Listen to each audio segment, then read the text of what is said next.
दंडोत वंदना मेरी अनेक बार, सर्व कला समर्थ डोलन तेरा को प्रभु, नानक दे कर हाथ।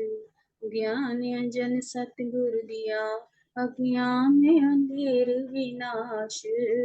हर कृपा ते संत भेटे हो, होया मन परगास। हृदय की अरदास हमारी, जियो पिंड सब तेरा। कहो नानक सब तेरी वडियाई, कोई नाम न जाने मेरा। मैं कोटा साईं खरा, मैं अंध का भंडार। मैं अपराधी आत्मा, साईं शरण संभाल। मैं अपराधी आत्मा, सतगुरु बख्शनहार। सौभाग्यशाली गुरुमुख सज्जन मंडली, अपनी समस्त चित्त वृत्तियों को एकाग्र करते हुए अपना ध्यान अपने मन मंदिर में बसाते हुए श्री परमहंसों की ओर लगाते हुए श्रद्धा प्रेम से मीठे स्वर में बोलिए जयकारा। बोल मेरे श्री गुरु महाराज की जय।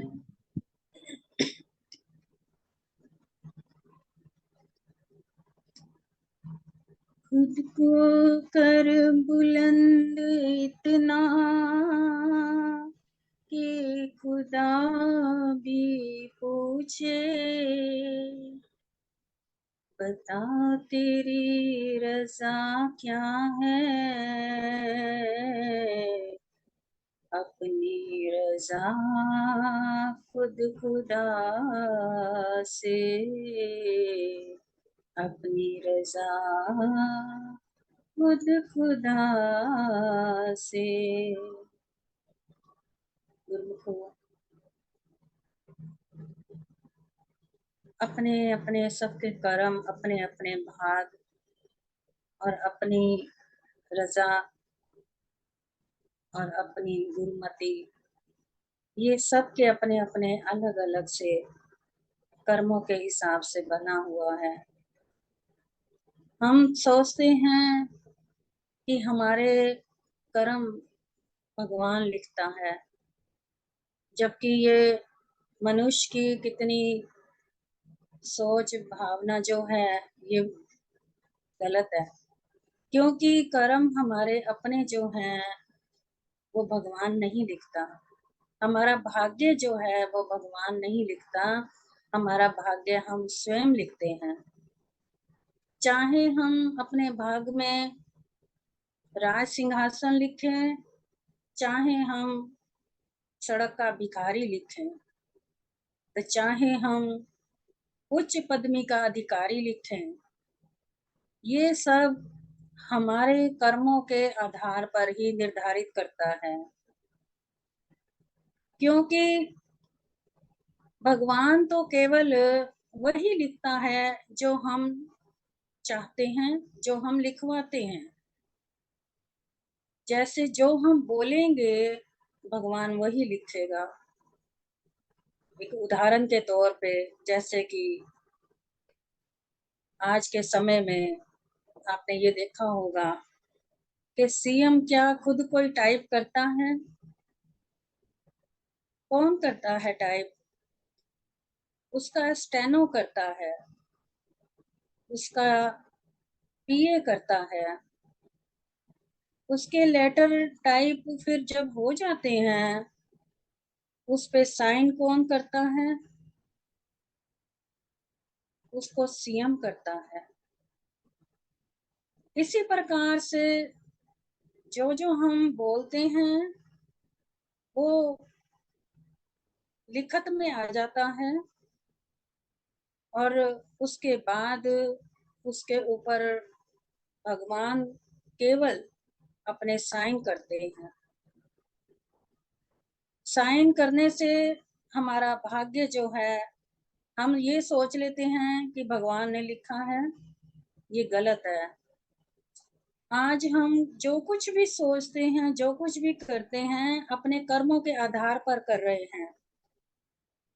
हर एक इंसान कर्मों की मार से झेल रहा है, कर्मों की मार खाते-खाते जीवन को व्यतीत कर रहा है। और कर्म क्यों उसके ऐसे हो रहे हैं? इसके पीछे क्या कारण है गुरुमुखो? इसके पीछे ये कारण है कि हमारे कर्मों में गुरु की भक्ति, गुरु का विश्वास और गुरु का आशीर्वाद, गुरु की कृपा, दया, दृष्टि, वो जहाँ पर नहीं होती, वहाँ पर कर्म उल्टे-सीधे होते हैं। और कइयों ने तो मन में ये सोचा हुआ है, नाम भी जपते हैं और कर्म भी अच्छे कर रहे हैं और गुरु की शरण भी है, फिर भी हमें दुःख, रोग, उल्टे-सीधे कर्म क्यों भोगने पड़ रहे हैं? गुरुमुखो, इसका भी कारण है, क्योंकि जो मनुष्य है, ये काल के पंजे में जकड़ा हुआ है। अब काल कौन है? काल आप स्वयं जानते हैं, लेकिन आपकी नज़र में काल वो है जो कलयुग है। नहीं गुरुमुखो, काल वो नहीं है, कलयुग नहीं है। क्योंकि कलयुग भी काल के शिकंजे से ही निकला है। काल इससे भी ऊपर से है, परे से है। जहाँ परमात्मा सतलोक में है, उसके बाद फिर आता है ब्रह्मलोक। ब्रह्मलोक में काल है, महाकाल जिसे कहते हैं। और महाकाल कौन है? वही है जिसने ये सारी सृष्टि की रचना करी है। परमात्मा ने इस बारे में कुछ नहीं करा है। परमात्मा तो केवल एक निराकार प्रकाश है और उस प्रकाश से निकला हुआ महाकाल जो है, वो स्वयं शिव जी का रूप है, जिसे महाकाल कहा जाता है। शिव जी जब शिव जी ने ही अपने अंदर से महामाई दुर्गा माँ को प्रकट किया। इन दोनों ने मिल करके फिर सृष्टि की रचना करी। और जब किस शर्त पर करी? इन्होंने पहले तो ब्रह्मा, विष्णु, महेश इनको अवतरित किया अपने से ही। ब्रह्मा, विष्णु, महेश के जो यानी कि जो शिव जी, पार्वती, दुर्गा है, जगदम्बा जिसे कहते हैं, पूरे संसार की रचयिता, जगत माँ, इन्होंने यही शिव हैं और इन्होंने अपने से ही दूसरे शिव जी का अवतार किया, जो शिव और पार्वती हम सब लोग जो पूजते हैं उनको। शिव जी, पार्वती एक नहीं है, करोड़ों हैं। ब्रह्मा, विष्णु, महेश एक नहीं है, करोड़ों हैं। चंद्रमा, सूरज, प्रकाश ये कोई एक नहीं। कितनी पृथ्वियां हैं, कितने चंद्रमा हैं, कितनी सूरज हैं, करोड़ों हैं। इनका कोई भी गणना नहीं की जा सकती। और इन्हीं की रचना जो है पूरे संसार को रच करके तैयार हुई है। इन्होंने जब मनुष्य शरीर जो था वो क्या था, कैसे हुआ? मनुष्य शरीर जो है एक केवल परमात्मा का अंश, यानी उसकी एक आत्मा बिंदु है। इन्होंने मिल करके उस परमात्मा की ज्योति रूप आत्मा बिंदु को एक मन रूपी काल जो है उसके साथ जोड़ दिया और संसार में जन्म दे करके मनुष्य का, जीव का भेज दिया। वो क्यों? वो इसलिए कि जो ब्रह्मा, विष्णु, महेश के जो पिता हैं, महाकाल, उसकी खुराक जो है रोजाना की 1 लाख बंदा, यानी 1 लाख जीव उसको खुराक चाहिए।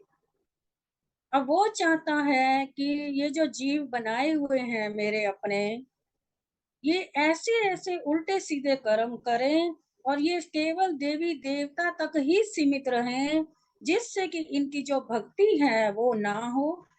देवी देवता तक रहेंगे तो ये माया में रहेंगे, और माया जो है वो उसकी अपनी है।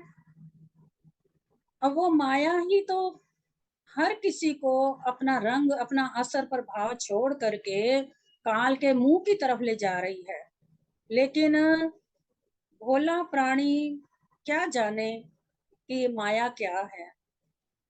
और सतगुरु जो हैं ये स्वयं परमात्मा का रूप धारण करके इस धरती पर अवतरित होते हैं। वो फिर हमें इन सब जितने भी पूजा पाठ, तरह तरह की भांतियों के व्रत जप तप, इन सब चीजों से छुड़ा करके, यानी कि माया के जितने भी कृत हैं इन सब से हमें छुड़ा करके हमें केवल केवल उस एक परम पिता परमात्मा की भक्ति में लीन करते हैं, नाम का दान बख्श करके। और उस नाम के जरिए ही हम अपना काल माया के छुटकारा पा सकते हैं, और उसी की वजह से हम परमात्मा से मिल करके एकाकार हो सकते हैं। लेकिन जीव प्राणी इतना सीधा, इतना भोला है कि वो ये नहीं समझता कि काल माया जो है ये मेरे को अपने शिकंजे में जकड़े हुए और लालच दे रही है। क्या? धन दौलत, कारोबार, ऐशो आराम, औलाद, रिश्तेदारी, और यही जो दुनियादारी है। अब हम लोग समझते हैं कि हमारे ऊपर प्रभु की बड़ी कृपा है, ये सब उसी की माया है, उसी ने दिया है। लेकिन नहीं गुरुमुखो, उसकी कृपा उस दिन होगी जिस दिन हमारी झोली में भक्ति की दात होगी, परमात्मा का केवल ध्यान होगा, ना कि हमें संसार के ऐशो आराम, दुनियादारी, नाम शोहरत, दौलत, धन दौलत, इन सब चीजों में ना कोई हमारी रुचि होगी। क्योंकि हमारा जन्म जो हुआ है वो काल के धोखे में आकर के हुआ है, और परमात्मा रूपी सतगुरु हमें चेतावनी देते हैं, चेतन करते हैं कि हे मानव भोले प्राणी, संभल जा, संभल जा। यही जीवन का आखिरी मौका है मनुष्य चोले में कि हम तेरे को यहाँ से परमात्मा के साथ जोड़ने आए हैं नाम दे करके। लेकिन हम फिर भी नहीं समझते, ना ही इस बात को अपने अंदर अमल धारण करते हैं।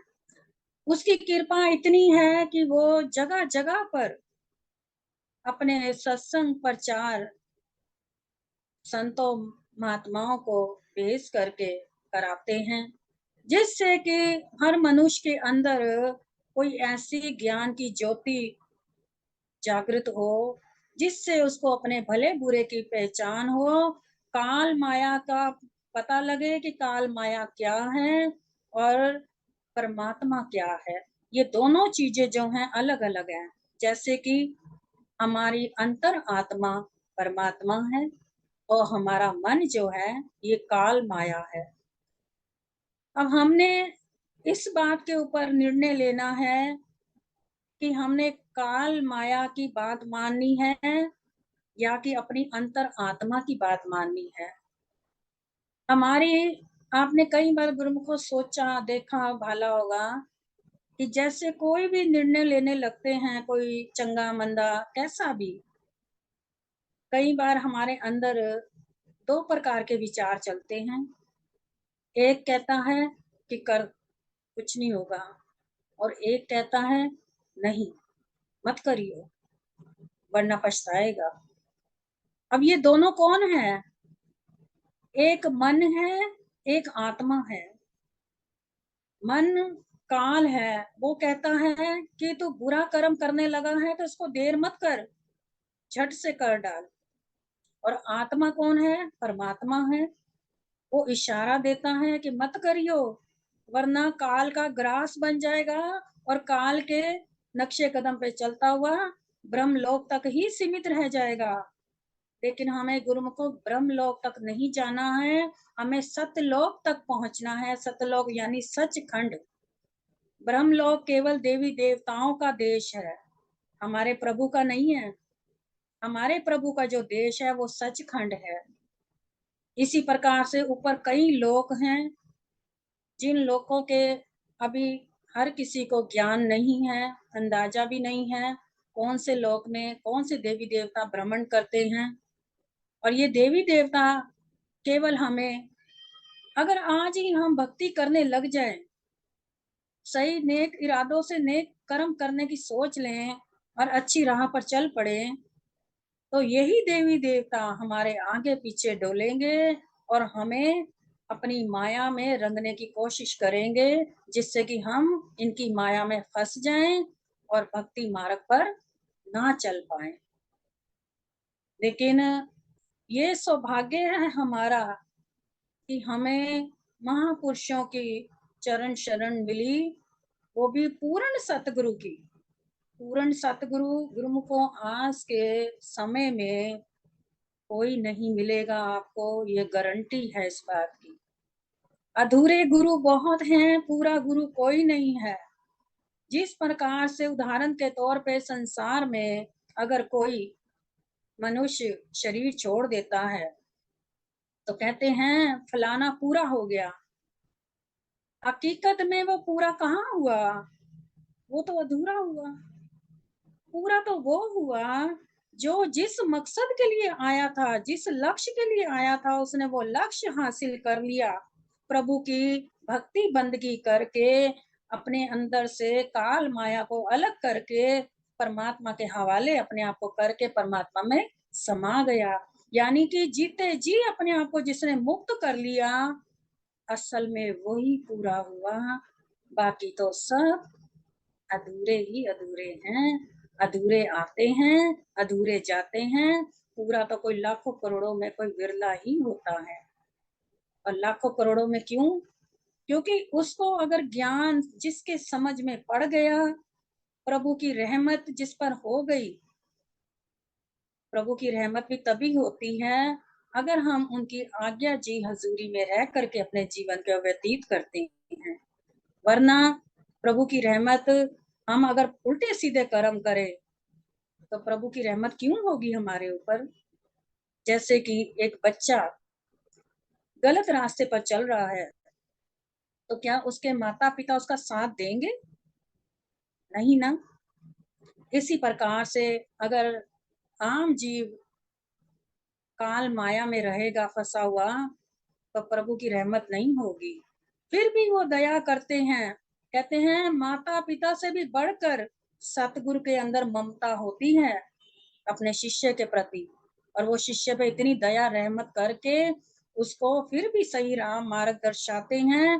कोई ना कोई संत रूपी कोई ज्ञानी ध्यानी उसके जीवन में भेज देते हैं, जिससे कि उसको सत्संग ज्ञान से रोशनी मिले और उसका जीवन जो है रोशनमयी होकर के परमात्मा में लीन हो सके और उसका जीवन पूरा हो सके, जीते जी जो मुक्त हो जाए। तो गुरुमुखो ये हमारा बहुत सौभाग्य है। लेकिन इसका अभी और भी आगे वर्णन है। अब समय को देखते हुए जल्दी से समाप्ति करनी पड़ती है। बस अपने आप को बनाना है तो इस प्रकार से बनाएं। कहते हैं खुद ही को कर बुलंद इतना कि हर तकदीर से पहले खुदा बंदी से पूछे कि बता तेरी रजा क्या है। यानी कि हमने इस प्रकार का अपने आप को बनाना है। इसी प्रकार से बनाते हुए अपने जीवन को सफल बनाएं और अपना सौभाग्य मनाएं। बोल जयकारा बोल मेरे श्री गुरु महाराज की।